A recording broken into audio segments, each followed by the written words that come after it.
What is up, fellow summoners? Welcome to the channel today.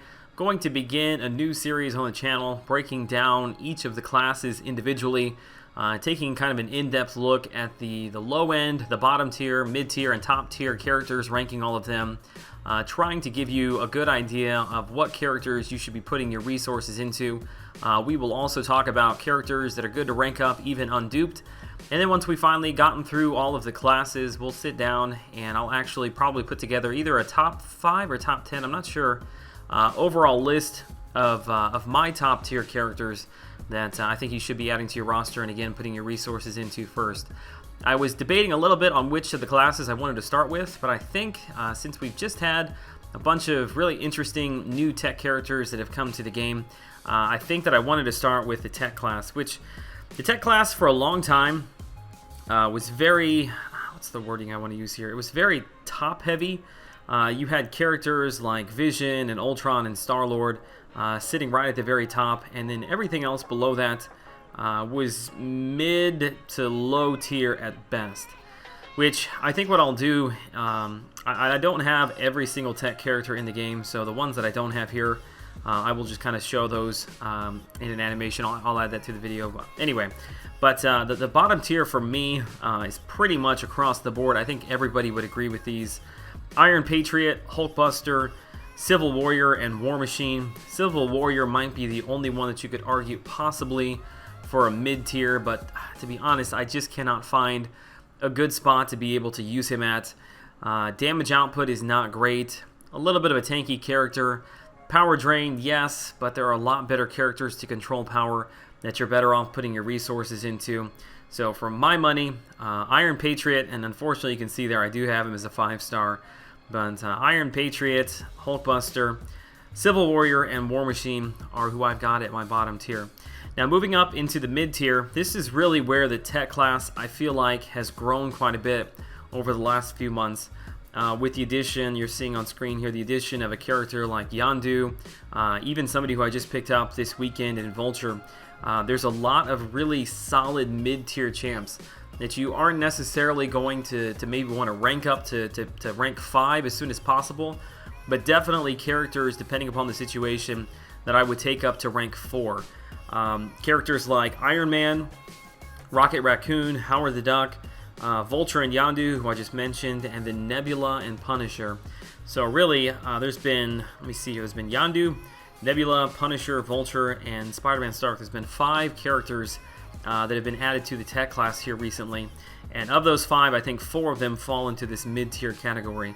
Rocket Raccoon is a very good damage dealer. He's good to have on your roster if you're questing, trying to get through things quickly.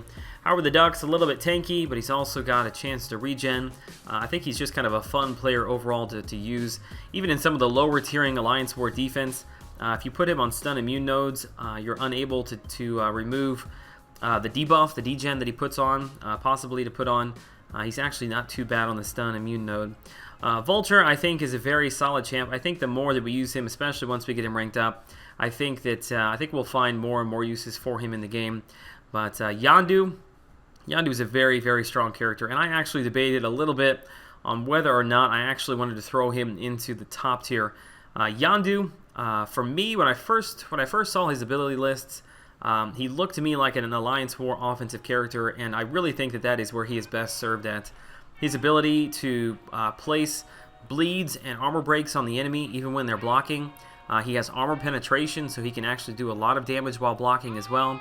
Very, very good heal block with the S1. S1 cannot be evaded, so you've got class advantage with Nightcrawler, plus he can't evade that S1 when you're using it. Overall, I think he's just a very, very solid champ. I will say, if you're going to use him on Alliance War, on offense, his Awakened ability is really nice to have. You can read it there on screen, but essentially, for every debuff that you have on the enemy, so for every bleed, armor break, or heal block, whenever the enemy uses a special, all of those are converted over into a weakness. So even if you're eating an S3, if you've got a couple of bleeds and a heal block on the enemy, the S3 that you're eating is going to be diminished by quite a bit. A character like Punisher 2099 and Nebula, both of those, again, I think that they have their uses in the game. I think that Punisher is more, I almost picture him as an Iron Man that possibly has a little bit more utility because he's got that regen that kicks in, but he's also got a decent amount of damage. I think he's got probably a little more damage output than Iron Man does. Nebula's got the double immunity. She's got the shocks that she can build up, which depending upon the situation, I could see her being used maybe in a special event down the road. We're having like the ability to kind of sit back and wait and build those charges and then unleash a huge amount of damage. I could see that being used in a special event, but regardless, for me, she really fits into this mid tier. And then going up into the top tier, these really, these are not debatable. We'll start with, who do I want to start with here? I've got them both sitting right there as 2 stars, but both the Vision characters, both the Age of Ultron, which is the one you see here on the left, and then also the OG, the original Vision that you see right here. Both of those are definitely worth taking. Not necessarily both of them together, but whichever one you do manage to get first, I would suggest ranking up right away. I think in the grand scheme of things, and shout out to the grand scheme, I think that the OG Vision is probably a slight bit more powerful because of his synthesis ability, the ability to gain power every time that thing procs without having to do damage. Allows you to have even a little bit more control. But definitely, Age of Ultron Vision is nothing to kind of glance over either. His power steal is very, very strong, especially with the S2. If you can steal over 2 bars of power, use the S2 to steal that, you gain, I believe it's a full bar of power back or very close to it. Both Visions are both poison immune and bleed immune, have heal blocks. Both are very, very strong champs. Regardless of really the situation, whether it be act exploration, story questing, road to the labyrinth, being able to power control and have double immunity is one of the most powerful things in the game. And definitely, really, regardless of which one you have, just take one of them up. Make sure you've got one of them on your roster. You'll find a spot for them in almost every fight. Star-Lord, where's my Star-Lord at? There he is right there. I don't have him as a 5-star character yet, unfortunately. But I do have him as a 4-star and have had him there for a very long time at 550. Star-Lord is a unique character in the fact that there's nobody else that can come even close to the amount of damage that he can do because of his signature ability. The more hits that you do, the higher and higher the damage output goes, which that's now capped at 400. That didn't used to be capped, but even so, even at 400, it's still a ridiculous amount of damage. Not the Road to the Labyrinth, the Realm of Legends, even a 4-star character, he's an absolute god in Realm of Legends. In Labyrinth of Legends, obviously, the 5-star character, he's kind of ruling supreme over Labyrinth of Legends right now. But even somebody like Legacy over in 4 Loki, I've seen a lot of people, even Bobbin, have cleared the Labyrinth of Legends with a 4-star character just because of the amount of pure damage that he can do. He does have a little bit of utility built into his S2. There's not any way to control that. His S2 fires several different things, whether it be a shock, he can do an armor break, he can do a power drain. So depending upon the situation, if it times together right, it can really help you out. Unfortunately, you just can't control that. But the biggest thing to take away from him is his overall damage output. I still think that I probably would prefer, well, I'll get into my ranking here at the end. So we got Vision, we've got Star-Lord. Next would be Ultron, definitely Ultron here. One of the best overall champs I feel in the game. His absorption is his signature ability. I don't really think he needs to be awakened or not. Go ahead, if you got him, rank him up as high as you can. Double immunity. An evade chance makes him a good defender. When he is awakened, the absorption, he's a huge pain for people like Doctor Strange or any energy-based character to deal with on defense.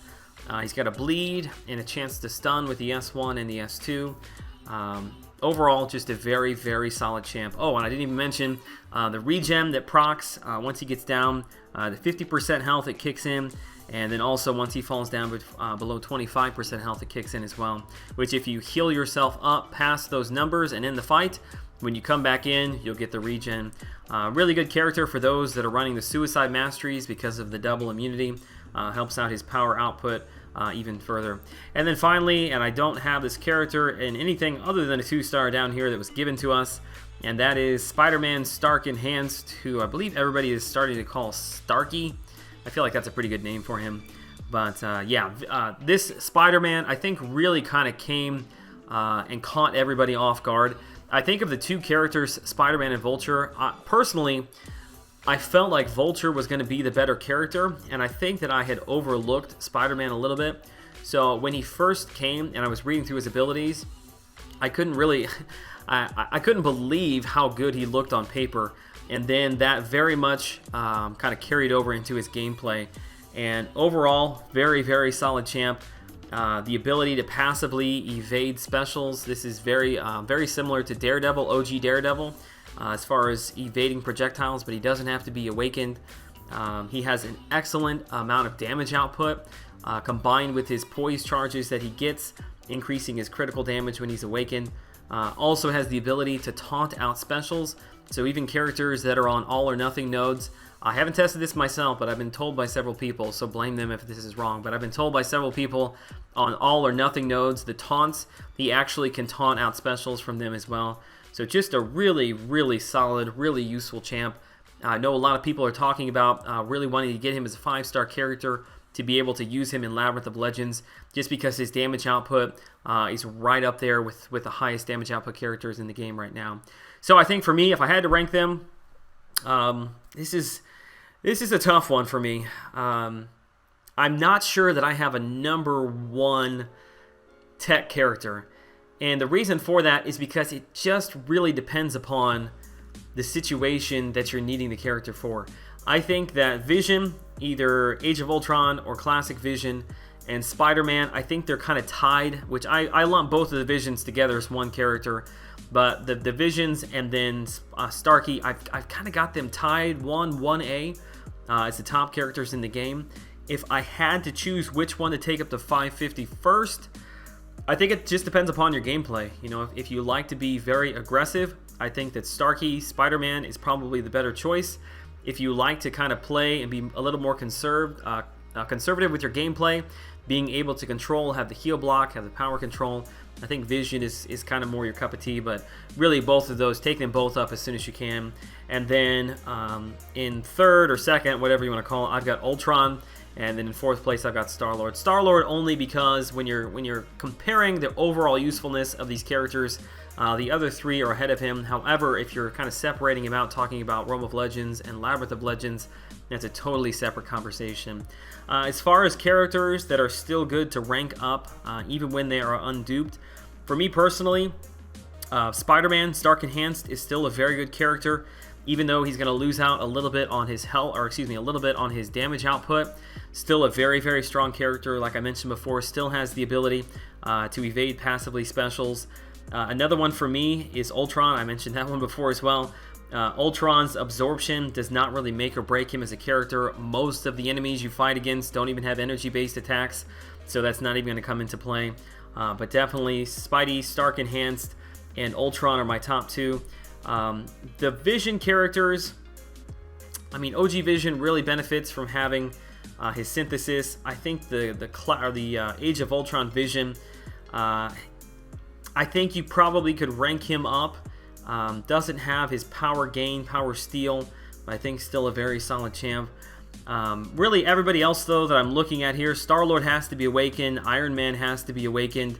If I'm looking, maybe one of the characters I don't have on here, Nebula, I feel like Nebula's regen, chance to get her regen back, that buff from being awakened, I don't really think that is necessarily a huge deal breaker, so she's probably one you could rank up as well.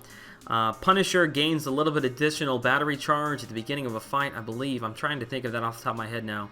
But either way, I think Punisher is probably a solid champ. Yondu's another solid champ. So really, out of those, 4 or 5 there, really gives you a good base to kind of build your roster around. All right, guys, I hope that this kind of brief look into the tech class has helped out maybe a few newer players in the game. I realize there's a lot of other classes we still have to cover, but you can expect to see those probably maybe 1 or 2 a week until we get all of the classes covered, and then we'll kind of take a look back and put them all together and rank our top 5 to 10 champs. If you have any questions, as always, you're more than welcome to leave them in the comments section. I'll do the best that I can to answer them for you. If you want to follow me over on Twitter, the link is down in the description. You can contact me there as well. All right, guys, till I see you all in the next video, have a great day.